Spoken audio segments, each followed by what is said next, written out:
Bonjour, mon nom est Pierre Castonguay. Bienvenue à mon podcast qui s'appelle « Au lieu dit Baudru, là où pousse un chêne ». Bonjour au Baudru, là où pousse un chêne. Et aujourd'hui, je veux parler spécifiquement des services qui s'offrent aux personnes qui souffrent de problèmes de santé mentale. Et je vais commencer par aborder avec vous les problèmes d'appel au niveau des services d'écoute, mais avant tout, parlons des services d'urgence. C'est pas toujours facile de faire la différence dans ma tête entre un service d'urgence qu'on appelle 911 et un service de consultation qu'on appelle 811.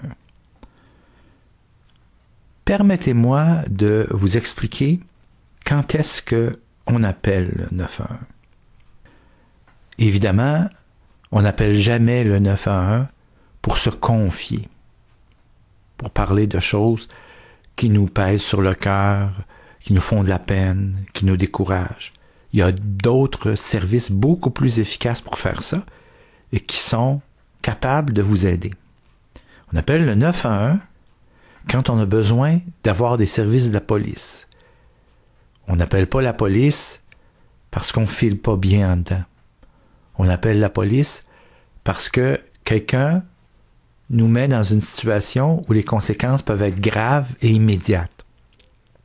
Par exemple, je suis dans ma maison, on brise une fenêtre et on est en train de pénétrer par infraction dans ma maison. Oui, là j'appelle le 911 immédiatement. Je suis en présence de personnes qui me menacent de me tuer ou me battre. On appelle le 911. Je constate que, en entrant dans ma maison, j'ai été volé et il y a eu une introduction dans ma demeure. On appelle le 911 à ce moment-là. Il y a un incendie qui commence dans mon appartement ou ma maison. On appelle aussi le 911. Je me sens vraiment pas bien. Il est en train de m'arriver quelque chose de grave et immédiat. J'ai besoin d'une ambulance. On appelle le 911. J'entre dans un édifice. Ça sent le gaz. Et c'est un édifice qui soit chauffe au gaz ou alimente au gaz des cuisinières électriques. Et ça sent très fort le gaz. J'appelle le 911. Je suis domicilié dans un endroit où il y a une grosse conduite d'eau qui éclate dans la rue, puis qui commence à inonder la rue. J'appelle le 911.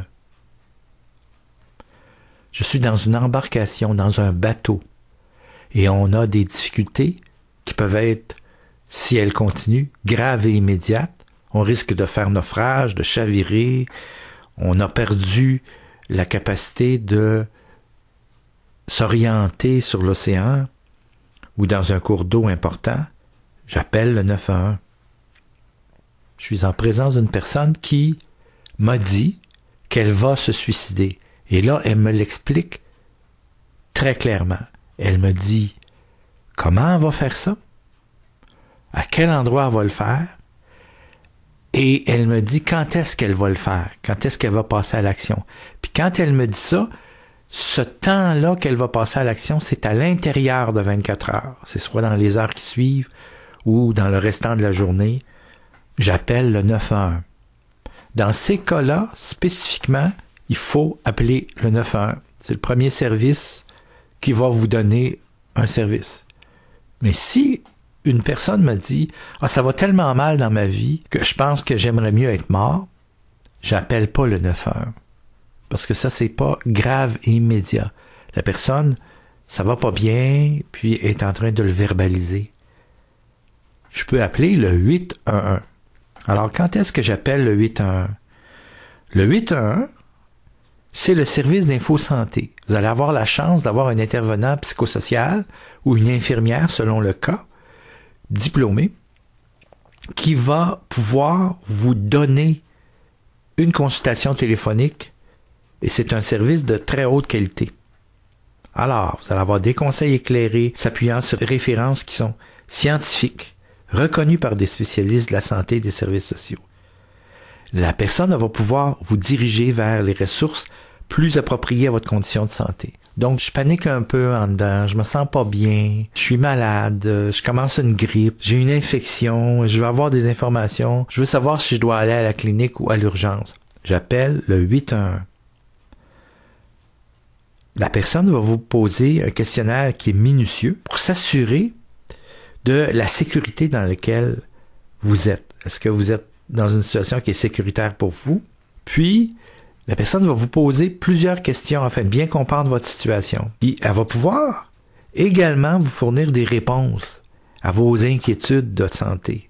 Alors, des situations aussi psychosociales qui sont vécues. Vous dirigez vers la bonne porte dans le système de santé. Puis, l'avantage du 811, c'est que vous pouvez appeler et avoir contact avec un spécialiste de la santé, donc une infirmière diplômée ou un intervenant psychosocial, 24 heures sur 24. Je prends mon téléphone, je compose 811. C'est un service qui est gratuit, c'est un service qui est confidentiel et ça va vous permettre de prendre des décisions avant d'aller à l'hôpital ou à la clinique. Donc, parfois, on est très inquiet. Il y a des choses qui peuvent nous apparaître énormes et qui, dans les faits, ne requièrent pas nécessairement d'aller à la clinique ou à l'hôpital. Moi, j'ai déjà appelé le 811 parce que j'avais des irritations à la peau. Puis, on m'a invité à aller à la pharmacie chercher un type ou un autre de produit et ça a réglé mon problème. Je n'ai pas eu besoin de me présenter en clinique ou à l'hôpital. Une infirmière peut vous donner le conseil sur toutes sortes de problèmes de santé. Je vous donne des exemples. Vous souffrez d'une grippe qui dure depuis plusieurs jours. Vous vous demandez si vous devriez consulter un médecin. On appelle le 811 à ce moment-là. Votre enfant se réveille avec une forte fièvre. Vous vous demandez si vous devriez le conduire à l'urgence. On appelle le 811. Vous voulez savoir quoi faire pour soulager une démangeaison, une enflure causée par une piqûre d'insecte. On appelle le 811 avant d'aller à la clinique ou à l'hôpital. Vous avez des questions concernant les ressources du réseau de santé. Qui pourrait s'occuper de vous dans le cas d'un problème spécifique? L'infirmière va valider vos coordonnées pour deux raisons. Elle va s'assurer que votre sécurité est assurée pendant l'appel, puis elle va respecter les règles et les normes légales en regard des consultations cliniques. Donc, il n'y a aucun problème de donner vos coordonnées à l'infirmière.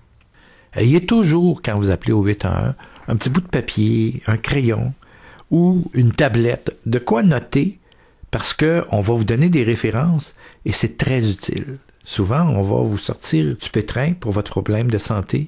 Il y a une deuxième option au 811, c'est l'option qu'on appelle l'option 2. L'option 1, c'est vraiment pour parler avec une infirmière, mais l'option 2, c'est pour avoir un intervenant d'information sociale qui peut vous offrir une consultation qu'on appelle psychosociale. Vous avez des inquiétudes, des préoccupations, vous avez une souffrance ou une détresse, vous êtes en état de crise émotionnelle. Ça peut être la personne qui va vous aider énormément. Par exemple, vous souhaitez avoir des conseils pour un conflit avec votre adolescent. Vous vivez de la violence conjugale. Vous aimeriez connaître les ressources d'aide alimentaire de votre quartier. On appelle le 811, on prend l'option 2 et il y a des gens qui vont vous écouter là-dessus. Alors, je résume, on n'appelle jamais le 911 pour des choses qui ne comportent pas des dangers graves et immédiats. Quand on a besoin de consulter une personne pour s'assurer soit d'une situation de crise psychosociale ou au niveau de ma santé personnelle, avant de me rendre à une clinique ou à l'urgence, je peux appeler le 811. Et si vous faites cela, ça va changer votre vie. Parce qu'il y a des gens qui viennent me voir à un moment donné et qui me disent « Monsieur Castonguay, j'ai appelé le 911, j'étais en état de crise. Ils m'ont forcé à aller à l'hôpital, puis à l'hôpital, ils m'ont pas gardé. L'hôpital m'ont dit que ça servait à rien. Puis là, j'ai attendu à l'urgence des heures et des heures pour être passé au tri, puis à l'infirmier psychiatrique ou au psychiatre de garde. Et finalement, on m'a retourné chez moi.